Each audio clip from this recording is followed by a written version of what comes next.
Somebody confirm that I can be heard. I can hear. I can hear you. Yeah, thank you. Today's session, SYT Tech Talks, which is brought to you by Tech and a product called Mentalist, whereby Tech is is an open source community based in Africa, fast growing open source community, while Mentalist is a product brought to you by Tech, which entails which brings you one-on-one mentorship. So today, for today's sessions, we're going to have Tiffany Gamble, who is going to take us through the importance of tech education in the 21st century. So just before I dilute your introduction, maybe you could just briefly introduce yourself, then take over Sure. the session. Yep. Sure. So my name is Tiffany Gamble. I am the founder of Emerging Ladies Academy. We empower Black girls in technology. And then I am also the president and owner of Gamble Tech Firm, where we globally inspire future technologists. Just if I may ask, where are you receiving the call from? Oh, we are located in Omaha, Nebraska, but we do work globally. Thank you. We'll be glad to Mhm. have you. Your space here in Africa, specifically in Kenya, as a community. Oh, thank you. Thank you for having me. Yeah, thank you. Welcome. Take over the stage. Okay, so good evening, everyone. Good afternoon, everyone. It's an honor to be before you today to discuss a topic of utmost importance: the significance of technology, education, and developing our 21st century skills. It's in this rapidly evolving digital age where technology permeates every aspect of our lives. And it is essential that we recognize the critical role that tech education is playing in shaping our future. That's why I started Emerging Ladies Academy and Gamble Tech Firm to really close that diversity gap within the tech ecosystem. For so many years, for decades, Black women have been really leading the charge in technology, but not going into the space of technology. We are still at the low pole of tech experts and workers in this space, where we only account for 1% of the tech industry. So for me, that was a despair, still is. And my goal is to really close that diversity gap as it pertains to Black girls and Black women in this space on a global level. So, as you know, this 21st century has brought about a pyramid shift in the way we live, work, and interact with others. We are witnessing groundbreaking advancements in various fields such as artificial intelligence, robotics, data analytics, and the Internet of Things. Everything is moving at a rapid space, especially now that AI has been really given to the masses, so to speak. So these technological innovations are reshaping industries, disrupting traditional job markets, and transforming the way we are communicating and access information. So it's critical that we understand these systems and how they are going to be impacting our livelihoods and our personhoods, really. So, in light of these changes, it is evident that embracing technology and acquiring relative skills are no longer optional, but imperative for success in the 21st century. Let me share just a few compelling reasons why tech education is crucial in developing the necessary skills in the digital gap, in our digital age. First and foremost, tech education fosters digital literacy. We talk about other literacies, but we really need to be literate in our digital age. Digital literacy encompasses the ability to navigate, comprehend, and critically evaluate information in the digital realm. In a world where information overload and misinformation is running rampant, bringing digital literate equipped individuals with the tools to discern relative sources, think critically, and make informed decisions. Tech education teaches students how to effectively use digital tools, search for information, evaluate its credibility, and protect their online privacy and security. So it is essential that our youth understand that tool that they have in their hand is critical to ward off against any privacy issues, any security issues. We have to make sure our youth are safe with um, that tool as a phone in their hand, and even a tablet, a laptop. You have to be safe, and you have to make sure that everything is secure. By providing students with the skills to navigate this digital landscape, we empower them to become responsible digital citizens. Furthermore, tech education, tech education paves the way for future career opportunities. The demand for technology professionals is rapidly increasing. We have about 2 million jobs in the United States right now that we are still trying to fill, and we don't have the workers or the skilled workers to fill those roles. So as it is projected to continue growing in the coming years, by equipping students with the tech skills, we prepare them for the jobs of tomorrow, ensuring that they are competitive in the job market. Tech education provides students with a solid foundation in programming, data analytics, cybersecurity, and in other demand skills. However, tech education also nurtures entrepreneurship and empowers individuals to create their own opportunities. With the knowledge and skills gained through tech education, students can develop innovative products, start their own businesses, and contribute to economic growth and technology advancement. Lastly, excuse me one second. Additionally, tech education enhances communication and collaboration skills. In this interconnected world, effective communication and collaboration are paramount right now. Technology provides platforms for individuals to connect, share ideas, and work together across borders and time zones, as we see today. So through tech education, students learn how to effectively communicate their ideas using various digital tools and platforms. They collaborate on projects with peers from diverse backgrounds, fostering teamwork, empathy, and cultural understanding. By integrating tech education into curriculum, we will enable students to develop effective communication skills, collaborate on projects that transcend geographical boundaries, and become global citizens prepared to thrive in a multicultural and digital connected world. Lastly, tech education promotes adaptability and lifelong learning. Technological advancements occur at unprecedented pace, rendering certain skills obsolete while creating new opportunities. And we have to be there to catch those new opportunities and emerging technologies. In this ever-changing landscape, individuals must possess the ability to adapt, unlearn, and relearn continuously. Tech education instills a growth mindset, encouraging students to embrace change, stay curious, and develop a love of lifelong learning. In conclusion, tech education is vital for developing 21st century skills, that are indispensable for success in the digital age. By fostering digital literacy, creativity, innovation, and communication, tech education equips individuals with the tools to navigate the complex world of technology. It opens up new career opportunities, promotes adaptability, and prepares individuals to become active contributors to our society. It is our responsibility to prioritize and invest in tech education to ensure that we create a future workforce that is equipped for the fourth industrial revolution.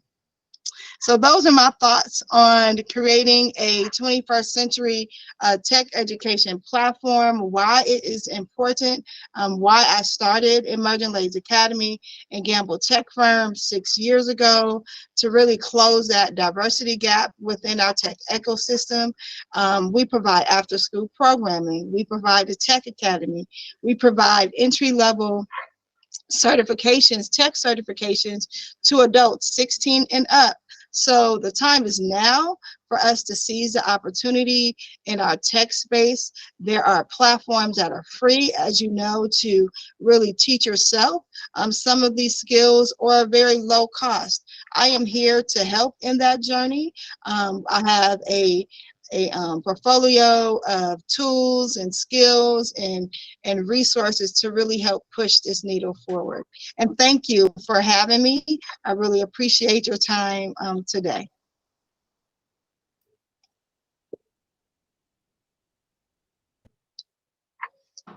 Thank you so Yeah, much. I can see Fred Poto audience has a question.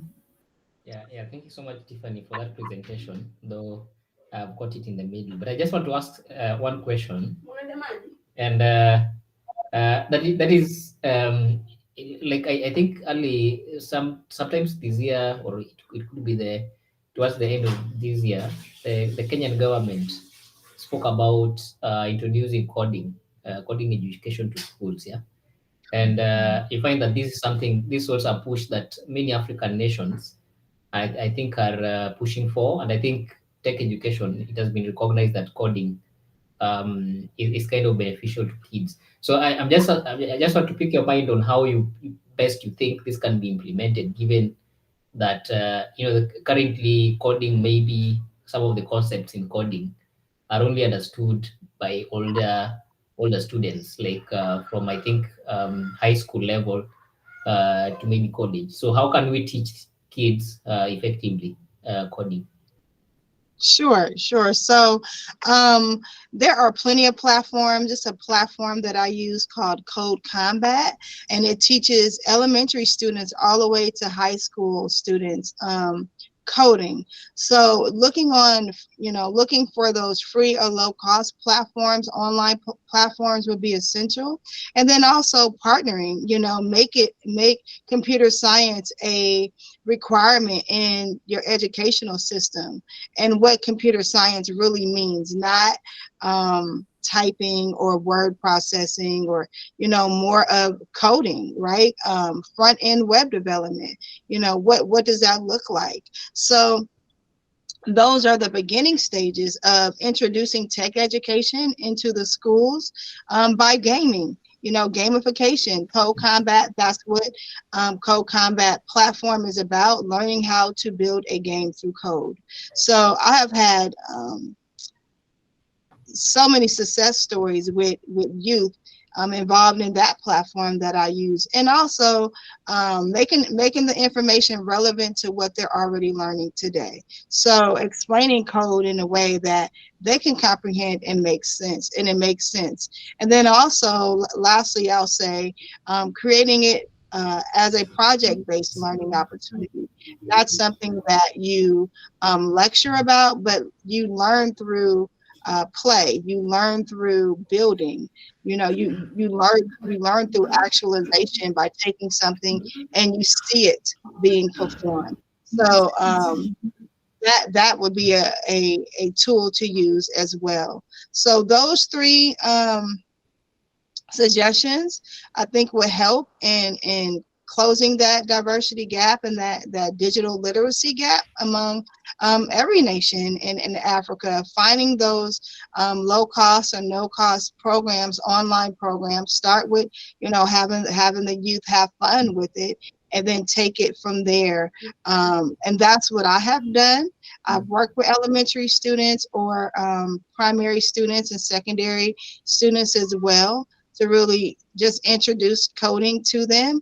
And I did it by play, and then now we have more advanced, coding programs such as robotics, where now they have learned how to code in that block code platform.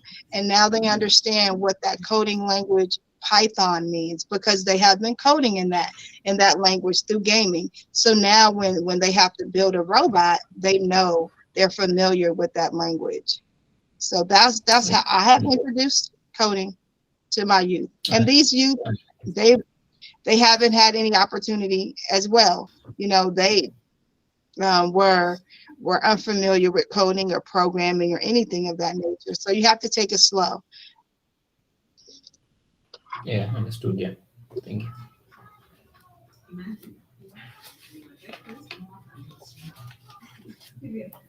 Yeah, thank you. I Mhm. also have a question. Just to, you as a tutor or educator part of it, how does the industry and professional part of it and you as an educator collaborate to bridge the gap of the between the gap of the academic and to the industry as to get uh, this graduate meaning a ready demand job in the industry. Are you asking how do I collaborate with Yeah, industry? how do the tutors, the professional in the teaching space and the those in the industry collaborate to bridge the gap of the Oh, high okay. demand in the job industry? Understand. So right now we're in the space of developing internships and providing internships for our students as well as our adults. It's very difficult starting off, of course, going into technology, depending on what certification that you receive and what's in demand in your area. So right now we are providing with Gamble Tech Firm information technology fundamentals. It is a CompTIA uh, industry specific certification, and it's really that pre-certification to go into tech, just to give you broad concepts of different pathways.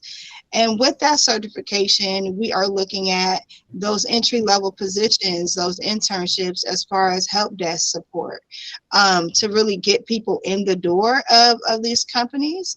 Also, not just looking at what is local here, what jobs are local, but also national, international, and government tech jobs for that matter. So we are always looking for partnerships and collaboration with the business community to provide those internships.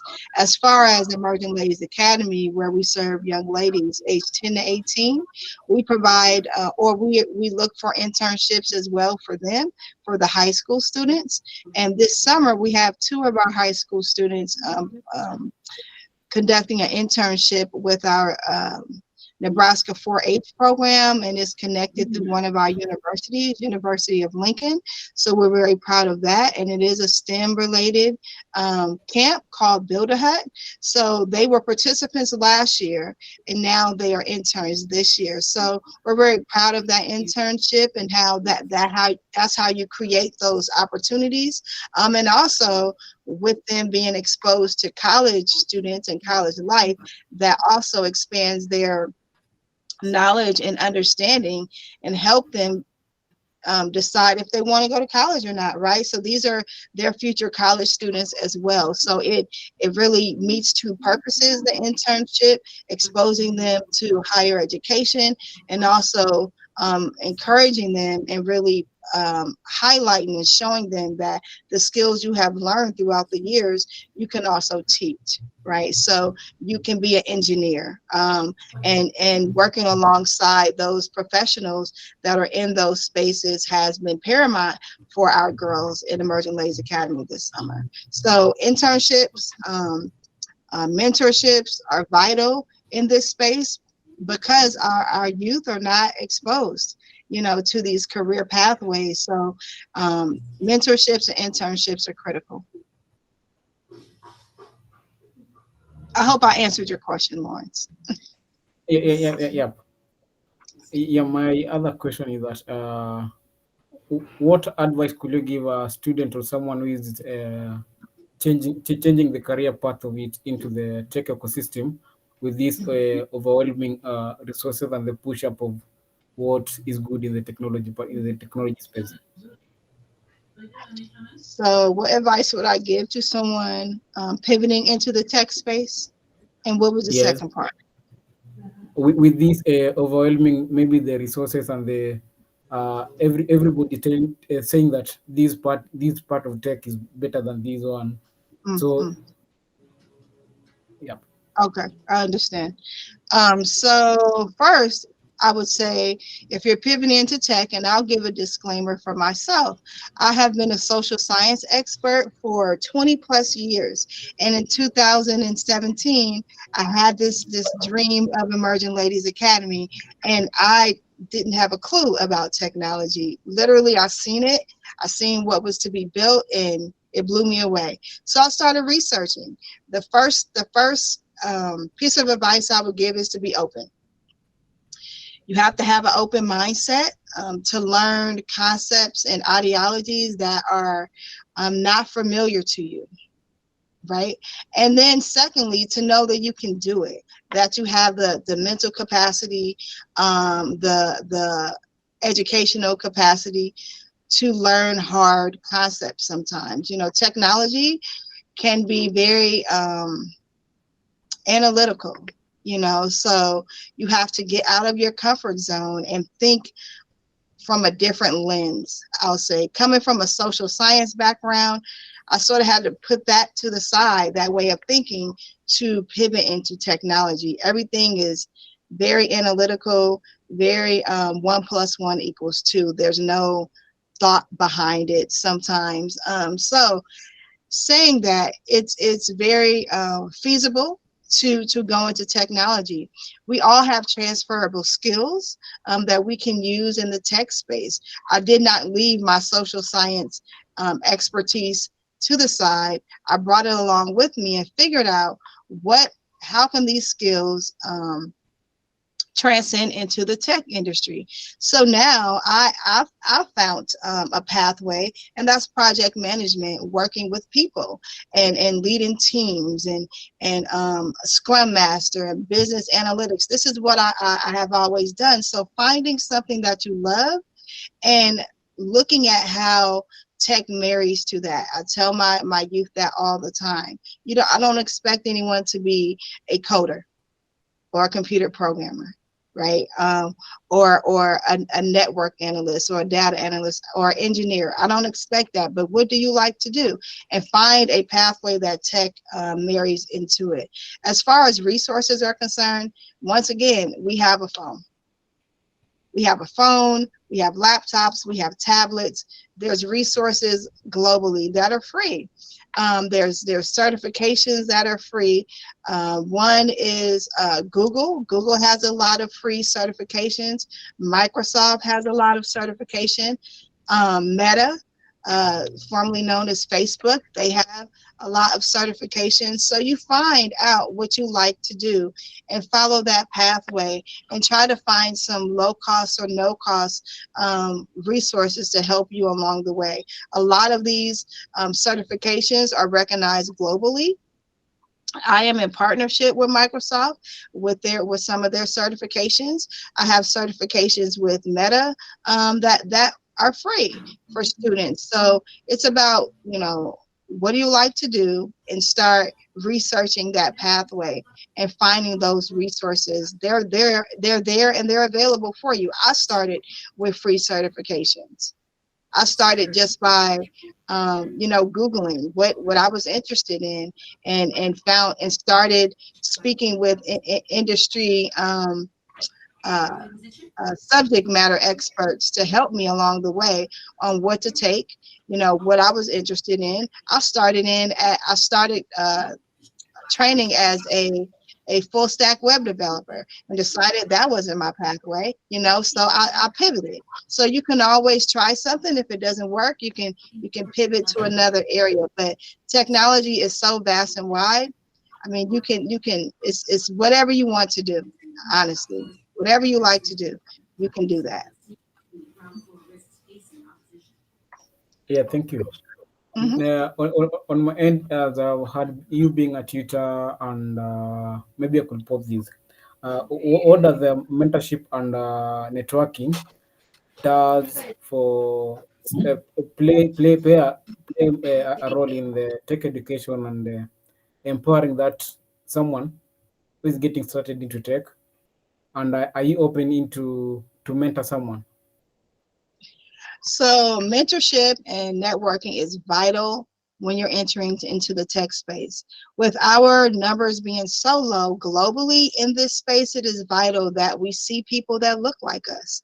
Um, Mentorship is vital because we we we think from a different lens, right? So um, how we view the world and technology may not be the same as one of our counterparts or peers in the industry that don't resemble us or look like us. Our life experiences are different. So it is imperative that we become a mentor, have a mentor, and network with each other because of our low numbers. Representation truly matters, especially when it comes to our girls in this industry. When I walk into a elementary school, the girls light up. They've never seen a Black woman, in technology. Now, to be fair, we have Black female technologists here in Omaha. They're hidden, like the movie Hidden Figures, so pulling them out, engaging them with our youth is critical, as we need to see each other. If we have just heard about we Googled something and say, hey, that's what I want to do. I want to be a UX designer. But if you don't see anyone in your community that looks like you, how can you imagine yourself doing that? So it's critical that we have mentors and we give back to our youth, so they are the next generation. They're the next leaders in this space. So we have to give them our knowledge and our resources to help them as they start their journey into this space. So I am currently developing a mentorship program for my girls as well. So if there's anyone that would want to lend their time for like an hour a month to mentor them, that would be great. I have a young lady that is she wants to be a architect. So I found a Black male architect in Omaha. So they're mentoring together, and it has made such a huge difference in her life. She knows where she can, where her pathway can lead now. She sees she has someone that she can connect to. So it is vital that we support each other, we collaborate with each other, and we see each other and we lift each other up. For me, it's been very challenging to find a network. So I'm so grateful that you did reach out to me. In this space is very lonely due to once again our low numbers, but we are here, and our numbers are mighty. Even though they're small, they are mighty. We do good work in this space. So yes, I would love to be a mentor. Absolutely. Absolutely. Yeah, yeah. Talking of being a mentor, on our end as a community, we're also developing a mentorship platform, and we love to see you mentoring our girls back in Africa to join the space in the tech ecosystem part of it, and also to also be part of your mentorship program that you are handling on your end as a community. Would like to welcome that too. Absolutely. I would love that. I would love that. Let's continue to talk. Yes. Yeah, maybe our platform is called Mentalist. Maybe I'll share you the link so that you can also join onto it as we are yet to launch the program very soon, and also to welcome you on the launching date of the program on the platform too. Okay. Sounds good. Thank you so much. From the audience, if you've got any questions to Tiffany, maybe you can put it on the chat or raise your hand. I'll give you a mic for the same.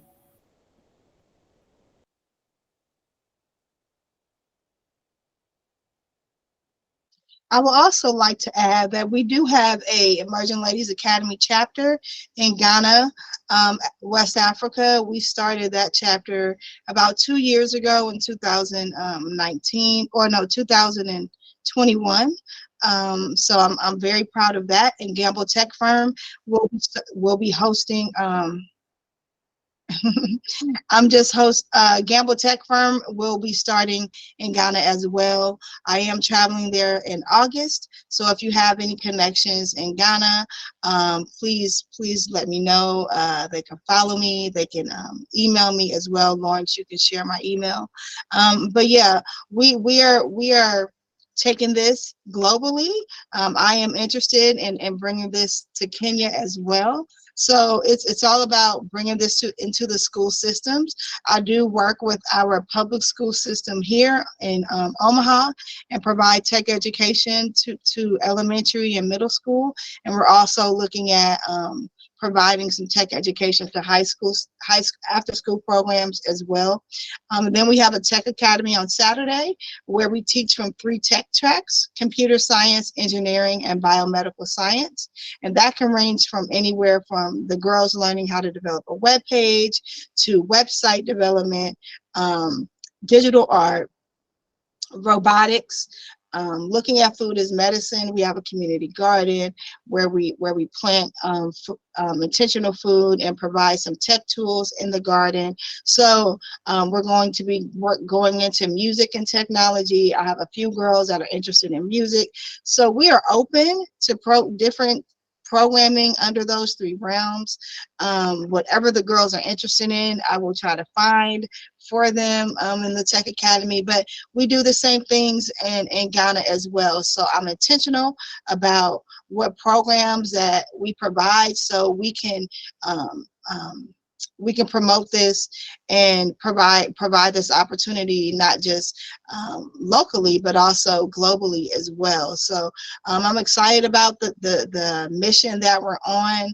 Like I said, once again, to close this diversity gap and to see more women in this tech space. We are needed. We sent the first man to the moon. You know, we've always been in STEM as a people. You know, we created science and technology, engineering and math, arts, you know, so why not capitalize and create generational wealth in this space right now? It's not going anywhere, as we've seen in the pandemic, you know, and now we are even more heavily dependent on technology, you know, after the pandemic. So we need to capitalize financially in this space as well. I don't want to see us broke, really, or in poverty when these opportunities are here and they're free as far as education is concerned. So that is my platform. That's what I love to speak about. Yes, I see a hand raised. Karanja. Yes, Karanja. Sure, thank you. Thank you guys for putting this together. And I apologize, I came late. I only just saw the invite and added myself immediately. And I'm so glad to connect with you all. So I'll just introduce myself quickly. My name is Karanja Gashisha. And I'll just do the short version. There's also a very long version. So I have recently started a remote consulting and placement firm called Encarry. And that's encarry.com. It comes from the Maasai word for water. And the reason I picked water is because, you know, water gives life to everything, and I wanted to give life to this vision of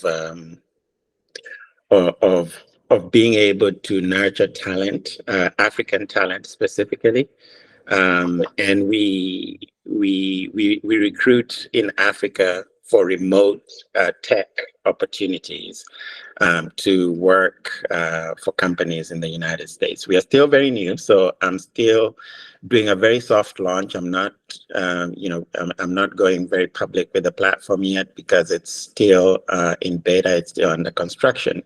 But our main goal is, and I love some of the things that you were saying, Tiffany, about visibility of people who look like us, and about wealth creation. Tech is the place where wealth is being created in this century, right? And Black people, both in the United States as well as around the world, are being left behind. And it's not because we don't have the skills. It's because as much as the skill and the skill is evenly distributed, but the opportunities are not. And the opportunities include the job opportunities as well as the education opportunities. But to a certain extent, even the education is being leveled. The education opportunities are being leveled because there's a lot of cost-free education online these days. I think you could probably learn how to code fully without having to spend a penny, but it's still a challenge. But I think the biggest barrier is access to the jobs. And so that's where I step in.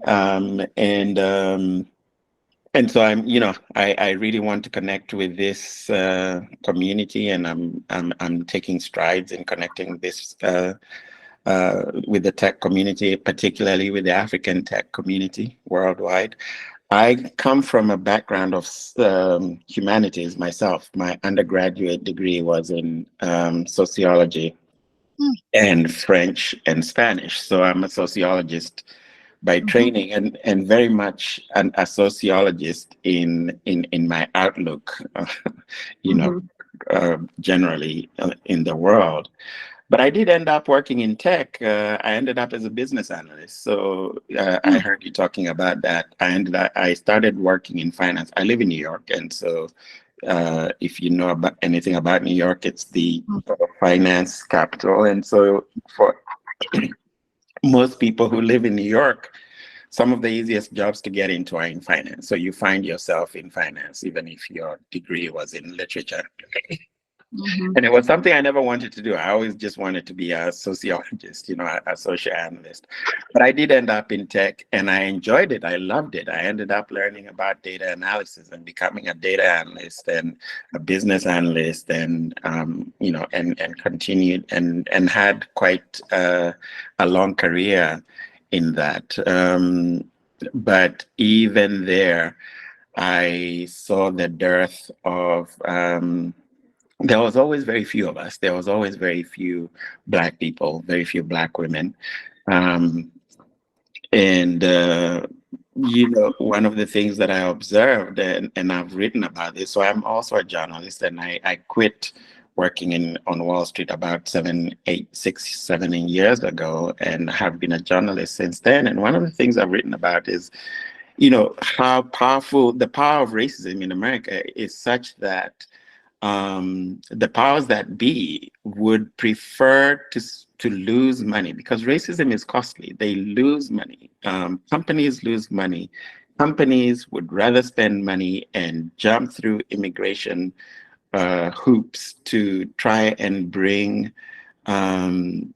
Asians and Indians specifically from the Indian subcontinent to the United States and train them and spend money applying for visas and outsourcing to India, rather than train the Black talent that is right here in the United States. But in spite of that, Black people have trained themselves.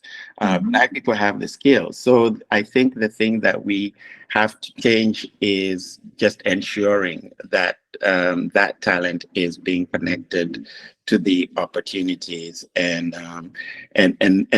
that was my motivation really for starting this platform for remote work, because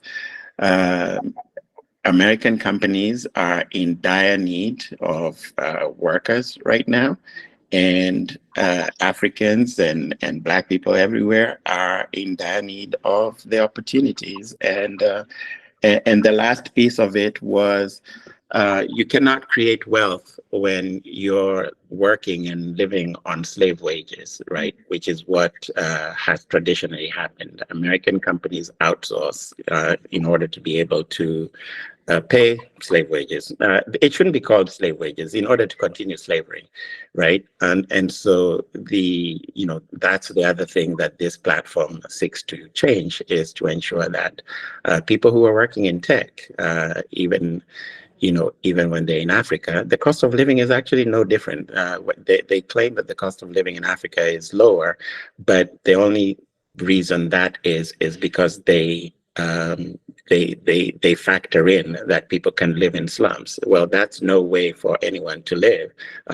If you're living in decent housing in Nairobi, you're paying very similar rents to people in North America. So that lie and that paradigm has to be smashed. And the way to smash it is tech. So I'm very, very excited to be with you all.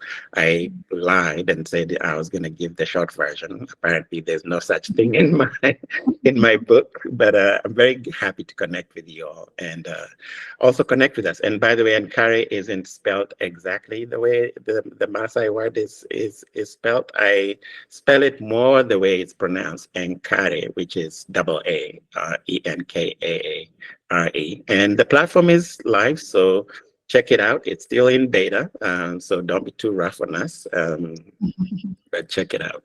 Thank you so much for indulging my lengthy soapboxing. Are you able to put your link in the chat? I can do that, yes, sure. Okay, thank you so much.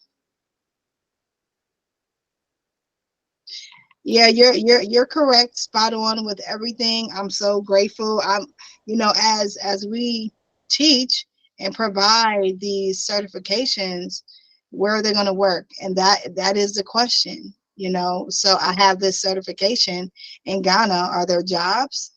So thank you for creating this platform, because that's the next step that I feel like we're missing as it pertains to filling these roles, and then making it more accessible for us to go into these spaces. Like you said, like it's 2 million jobs available right now still, and like they would rather hire someone that does not look like us than to teach us and train us to go into those positions. So you're absolutely right. You're absolutely right.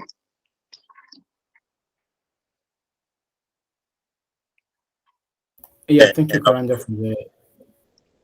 Pardon? Just a quick response to that. Of course, the answer is for us to do it ourselves. Do it for ourselves, right? Absolutely. Ourselves for ourselves. Thank you. Absolutely. And that's why I'm doing what I'm doing. And honestly, when I started out and I said, this is just for Black girls and Black women and our Black community, people looked at me crazy. When I started showing the statistics behind why now people, and really in America, racism, George Floyd, all the things with the pandemic really pushed diversity, equity, and inclusion for these companies to look at their racism, to look at their policies. So now it makes sense to people and to funders and sponsors why we need to focus on Black tech and Black talent. It's critical for your bottom line. Are you going to keep, like you said, going over to India and bringing them over to the States? It's costly. Why won't you just train us? And now with our borders closing and so much mayhem on the other side of the earth, I feel like they're looking at their bottom line and, okay, how can we train Black talent? Because if they don't, this country is going to fall. I mean, it's critical that we get in those spaces, especially cybersecurity, especially right now with the plight of what's going on in our world as far as wars are concerned. Cybersecurity is at the top of the list. So it's critical. So we'll see what happens, and it needs to be now. I know there's more initiatives in Nebraska to bring computer science education into our schools as a mandatory credit for graduation for high school. And like I said, the parameters are really loose on what that looks like, what computer science is really called, or what classes, does that really look like? And that's what I'm looking into as well, as far as the language of computer science, the language of information technology. What is that? Especially even in Africa. It's not, once again, it's not that typing, word processing, that's not it. Those are office skills. We need to be teaching coding. We need to be teaching machine learning. We need to be teaching programming. We need to be teaching electronics. Those are the jobs. Software development. Those are the spaces that are needed right now. Those are the high demand and high wage job opportunities in tech. So we have to really look at our tech education and what that really means when organizations say, or schools say, we're providing IT education. That needs to be looked at more. I was blown away going into Ghana schools and seeing what they deemed as IT. Like, we need to level that up. Those are not 21st century skills, so we have work to do, but as together as a team, we can do the work. We can really pull ourselves up. And what I'm excited about on the continent is, as infrastructure is being laid, as lights are coming on, as rural are becoming more connected, there's more opportunities, right? And Africa, as you know, is a young continent. I just see an explosion, and we have to be there to really push our youth to go into these tech jobs. It's critical for the continent, for sure. So I'm excited to be a part of this journey with everyone else. And once again, thank you for having me on your platform. I really appreciate it. Yeah, thank you too. Just before you wrap up, how do you see the landscape in the tech education as it's evolving in this 21st century, and what are the emerging trends one should be checking over them as they get into the tech space part of it? Excuse me, can you repeat that? I'm sorry. Just as you see the landscape of the 21st century in the tech education, what do you think are the emerging trends that one should check into it as they get into the tech space? What type of occupation should they get into? Is that what you're asking? What is the? Let me just try to reframe it. What do you see the landscape of the tech space in the tech education in this 21st century, and what are the emerging trends one should be one getting into the tech space should be getting to be aware of? What do I see the landscape? So I just feel like right now we need to create access, opportunity, and resources for anyone that's interested to get into the tech space. We have to be collaborative as organizations, as teachers, educators, private sectors, public sectors, to really get on the same page and close this diversity gap, close this digital gap. And then I didn't really understand your second question, or the second part of the question.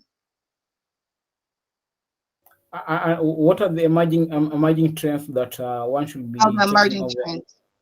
Yeah. Oh, of course, machine learning, of course, artificial intelligence, web development, data analytics, that's huge. We need project managers. We need full stack web developers, networking as the infrastructure is being built out. We need those people to help put things, put us online or put the equipment online. So those are a few areas where I see that it's emerging, it's growing. Cybersecurity is huge, of course. So those are a few of the different areas in technology that I see that are growing really rapidly. And then also that software development piece as well, because as we engage with Internet of Things, software will break down. You know, we need troubleshooters. We need people that understand the software. So I tell my youth, for example, we go into a McDonald's here or a fast food restaurant here, and we have to go to a kiosk to put in our order. Where's the cashiers at? We don't have any, really. Everything is becoming automated or ran by software or a computer. So who do you think, what is the next entry-level position in this 21st century? In this 21st century, where is the entry-level position? It starts with those people fixing the software and fixing the hardware. It's no longer service-related positions.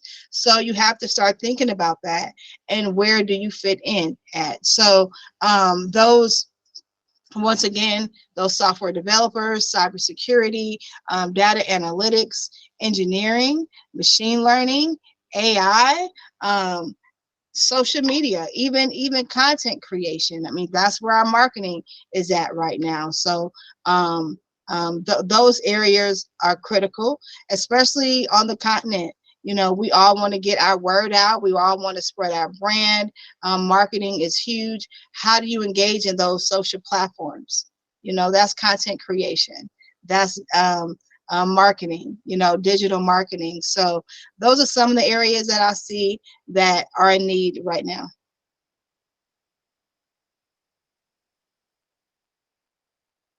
Yeah, thank you for the insight. On my end, I want to thank you for taking your time to be on this space with us. Then thank you for Karanja for chipping in. Karanja have also shared our email so that you can also connect with you can connect us, you can connect with us. We can give you access to our community members. Then for Tiffany, when you go to Ghana, please you can learn to Kenya first, then go back to Ghana. We'll appreciate on that. Yes, absolutely.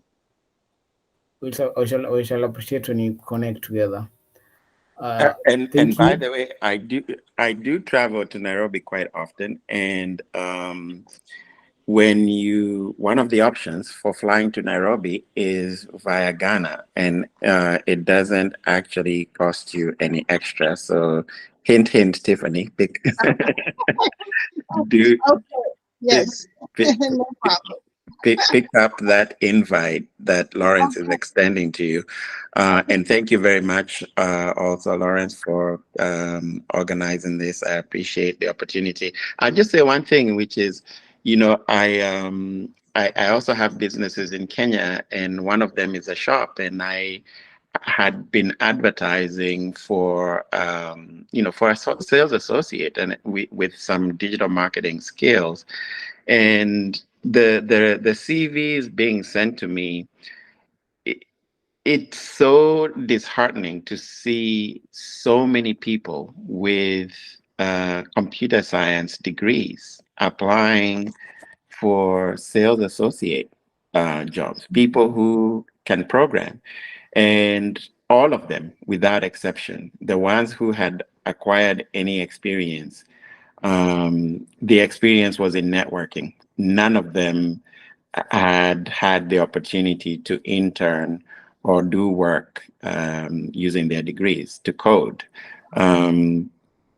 It seems like there really needs to be a filling of that gap of lack of opportunity, and the person that's building out my platform, that headed the building of the platform, is in Kenya, and his team is in Kenya. They've done an amazing job with really very minimal resources, both on my part and his. Most of it he's done by himself. So the skill is there, I think, and my platform is evidence of it. Thank you so much. You're welcome. Thank you for all the work that you do, and hope to connect with you as well. Yeah, from my end, that is us from Spazer Tech. We do appreciate your insights and your message and to sharing with the community. Yeah, as I just said, it's just upon us to collaborate with each other to bring out, to tackle up these solutions for the better future of our continent and our community part of it. I'm sorry, one more thing before we go. So one of the other things I do is I talk about agriculture, and I host spaces on agriculture every week on Twitter. And this week, actually, the upcoming space is about, and we are focused on organic agroecology, basically going back to the roots, to the African roots. But this week we are talking about ag tech, any technology out there that's available to assist farmers who are looking at organic agroecological methods, going back to the roots. So Lawrence, I'll be reaching out to you for that. If you have any information about ag tech, I would love to have you as a guest on the space. So I'll reach out to talk about that. And Tiffany, I'm sure out there in Nebraska, you said you are. I'm guessing you. Yeah. I don't know if you're out in the in rural Nebraska or. No. Oh, okay. But farming is, and I want to do farming here in the U.S. as well. Anyway, I'm not going to soapbox much longer. Thank you. Yeah, Yeah, it's okay. When we reach out, we shall connect on each other and have more information to talk about. Agrotech here is huge, due to the 98% of our state is rural, and they're big in agriculture. And then also we have I think we're the only state that has the most ethanol plants here, and so there's a lot of corn for ethanol. So yes, it is huge here in Nebraska. I'm not an expert in agritech, but that we do have a garden. We do biomedical science, and the same thing, looking at food as medicine and going back to our roots on how we take care of ourselves. How we remain healthy and live to 100 years old. There's so many toxins in the states. So how do we combat that? So that's my platform, and I do put some low tech items or equipment into our garden as well. We have a bot farm a farm bot where it cuts down our weeds for us, so we don't have to do any weed eating. So we've done some more this summer. We've added some more tech tools in there. So also we teach the girls about drones. We provide them with a recreational drone pilot license, and then encourage them to get their drone pilot license, so they can work in the agriculture space. So yeah, we can have that conversation as well. But agritech is huge here in Nebraska. I just wanted to throw that out there too. I'm gratified to hear that. So anyway, I've drafted emails to both of you that I'll send as soon as we are done here. Okay. Well, Lawrence, thank you for having me. I really appreciate